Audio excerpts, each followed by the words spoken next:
For the first time in 7 years, we're in the Champions League. But so far, things haven't gone well. Yes, we managed to win Roma in our first ever Champions League game, but we also dropped points against Salzburg and Celtic. And now we're third in our Champions League group. If we fail to beat Celtic in our next Champions League game, it's all over. We're getting knocked out in the group stages itself. And with all the investments we've made into our team, signing the likes of Vinicius Jr., Enzo Fernandez, we can't let that happen. And you just know players like Mukiele, Joe Bellingham, all of them are going to be ready to laugh at us if we get knocked out in the group stages. We need to beat Celtic in our next game. Here we are, boys, back again, create a club, and this episode is huge because if we lose against Celtic, oh my days, things could be all over for us in the Champions League. The problem is we're in this position because of injuries, man. We don't have Vini. David Tyler, who's been the main man up top for us, he's not there as well. We've been forced to use a 4-3-3 now. It works, but it's not as good as having our two top players up top and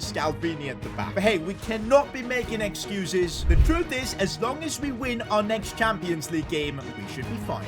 Machado, oh, he tried to slide it in, it didn't work, but we still have it. Raul Lopez from distance. Well, that wasn't really a good shot at all, but Burns has it. We're still moving inside, and Lopez, big deflection, but it didn't beat the keeper. Must-win Champions League game, boys. We need to get the job done here. It's a chance inside. Callum Berry, all the haters can charge, because Callum Berry has scored a huge goal in the Champions League for us. That was a brilliant one made from him from midfield, but I gotta give Machado and, of course, Burns credit there. They created that goal. That's what I'm talking about. And Machado with a lovely ball in, Burns chipping it back in, and, of course, Callum doing the rest. Burns.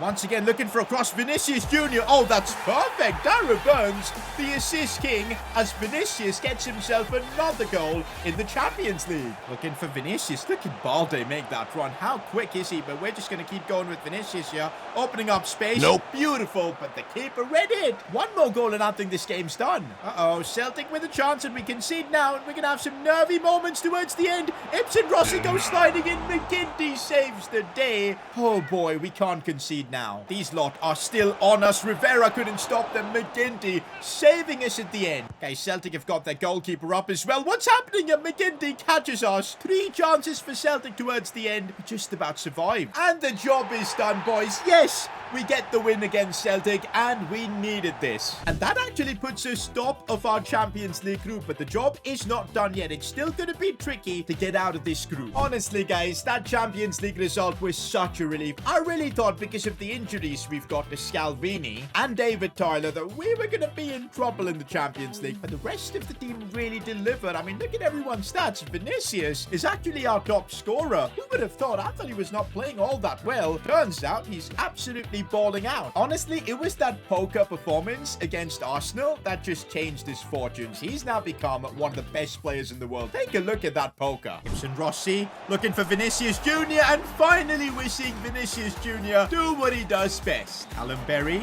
looking for Vinicius Jr. Might get another one here. Oh, ho, ho. Vini Jr. has come alive against Arsenal. Oh, Vini Jr. on a hat-trick right now. Gets his hat-trick. His first ever hat-trick in an S2GFC shirt. So Fernandez to hold up players nice as he looks for Vinicius Jr. Are we going to see another one? That's 4 goals from Vinicius Jr. Meanwhile, boys, look what we have here on the S2GFC website. That's right, a Hall of Fame page. This is where I think we're going to honor some of the best players that have ever played for this club. To enter the Hall of Fame, I think the criteria is going to be that you're going to have to be a legend, of course, and you can't be a current active player at our club. So, of course, the first player we're inducting into the S2GFC Hall of Fame is Max Holmes. 205 games for the club, 94 goals. Max Holmes was an S2GFC player through and through who identified with the club to the core. As he said, as a child, he didn't want to be a footballer. He wanted to be an S2GFC player. Even when we didn't exist as a club, my man had the vision. He was a visionary. The second player we've got, of course, is Neymar. I think more than his performances on the pitch,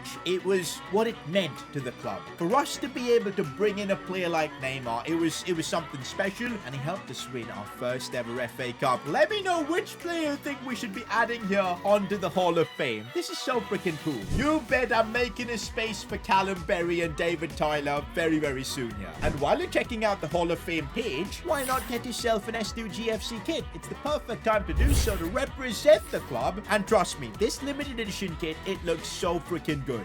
It's probably my favorite kit of all time now. Maybe I'm a bit biased, but it does look good. You can't deny that. We've already sold out on a few sizes, so there's not many left. Links in the description, s2gfc.com. Get the new kit now. Plus, we've also got the OG kit restocked as well. And if you do decide to get both, you'll get yourself a cheeky discount. It's the perfect time to represent the world's greatest club. Alright boys, Champions League is looking pretty sorted now. Premier League is the next focus as we play West Ham. And look where they are. It's our time to laugh at Joe Bellingham. Where's West Ham? West Ham 17th in the league after signing Joe Bellingham. Yo! Let's go. And in this press conference, you bet I'm firing shots at Joe Bellingham. What a fraud. And because of injuries, we've had to rest a few players, like I'm playing Oko for this game. Jimenez starts as well. Holmes Jr. gets an opportunity too. I would love nothing more than Holmes Jr. dunking on Joe Bellingham. That would be just beautiful. There he is, Joe Bellingham, the fraud. It's time to teach him a lesson, boys, in this next game. There he is in the ball. Oh, Joe Bellingham gets taken out there. I've always wanted to do that. That was so freaking satisfying. Hopefully we don't get a red card or anything. Let's just not concede here. Let's just not concede. Enzo clears it away. Oh my god. I need to see a better angle of this absolute destruction of Joe Bellingham. Oh, he got taken out. He got taken out. No. That's a good ball for Bellingham. Turns. No. We cannot allow him to get the satisfaction of scoring. Bellingham going for goal. Oh my god, I think since we took him out, he's just had an unbelievable amount of motivation to try and beat us. No. Patson Darker goes for goal off the post. We're the luckiest we've ever been, ever. Like, oh my god. I'm trying the long ball approach and Holmes Jr. is broken through, but he couldn't get the shot off. That was a chance.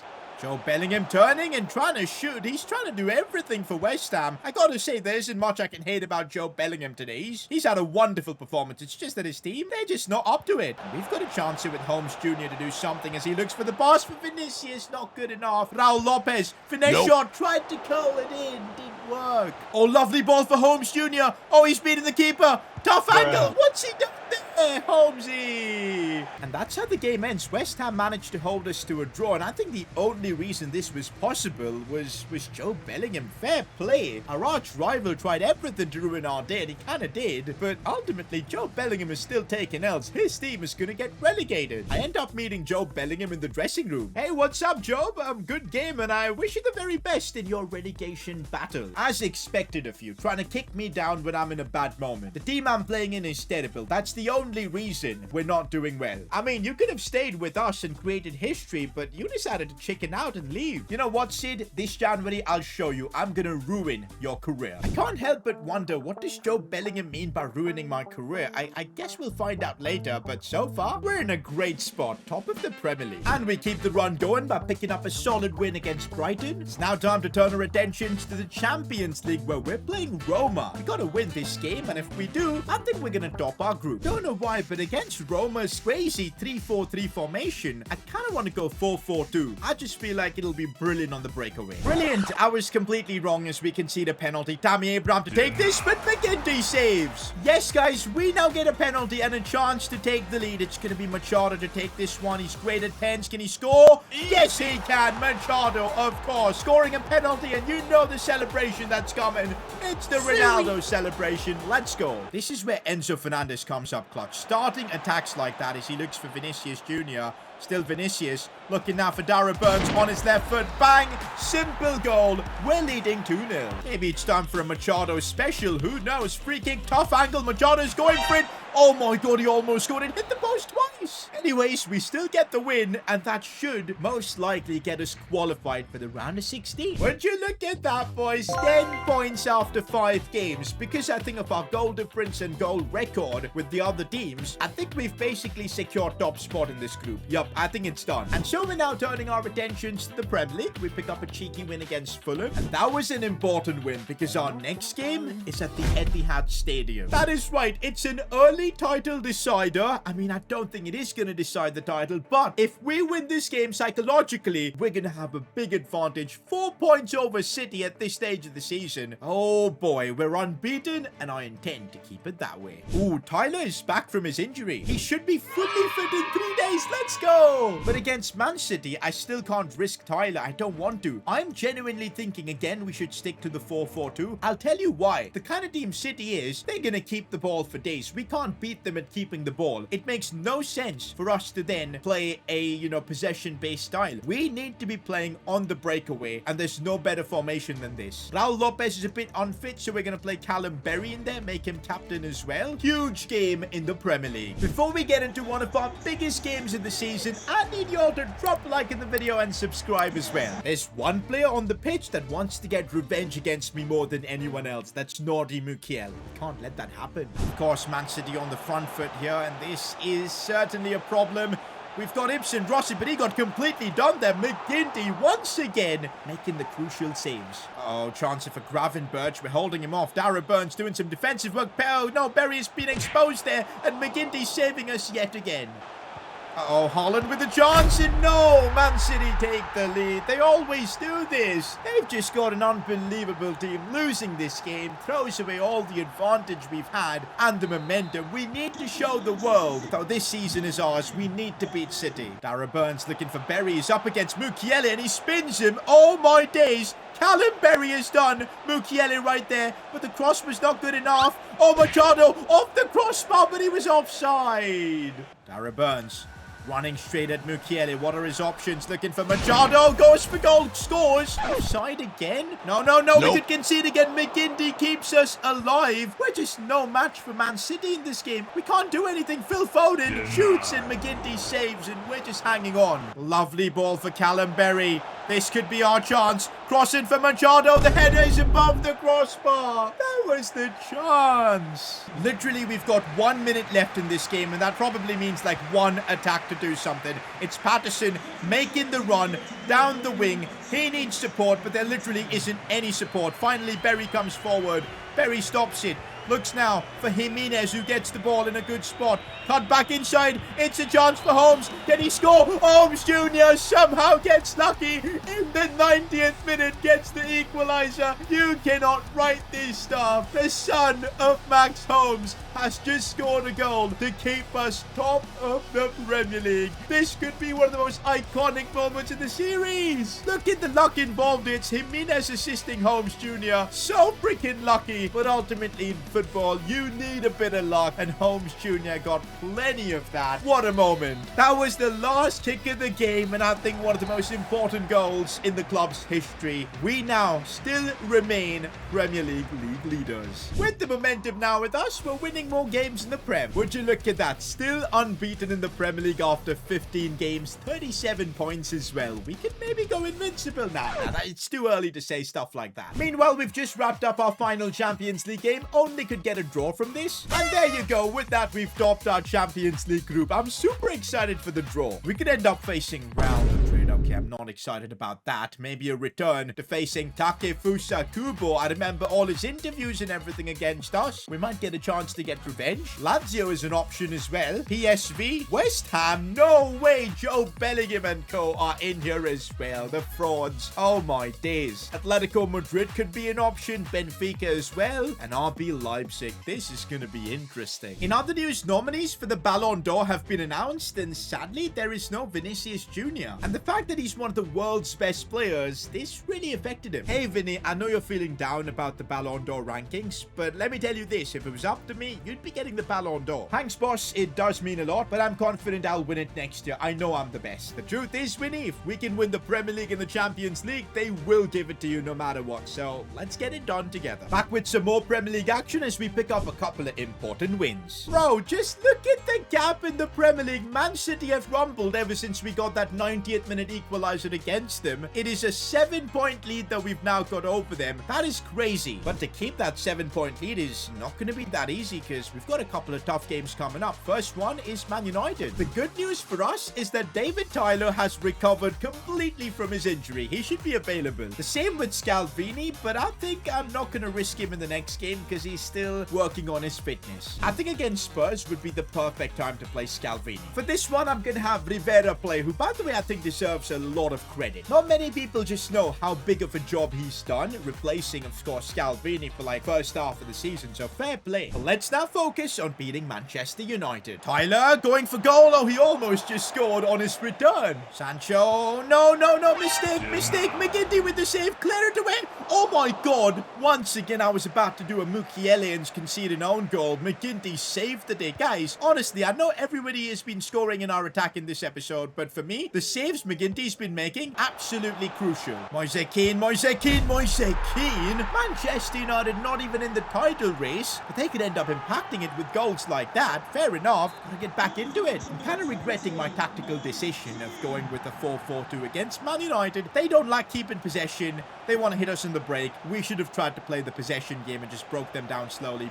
Machado to take the free kick, and it's brilliant off the crossbar from literally 40 yards. What does Machado need to do more to score a ridiculous free kick? Oh, they've gotten through again. We can't concede another one. McGinty, you legend. No.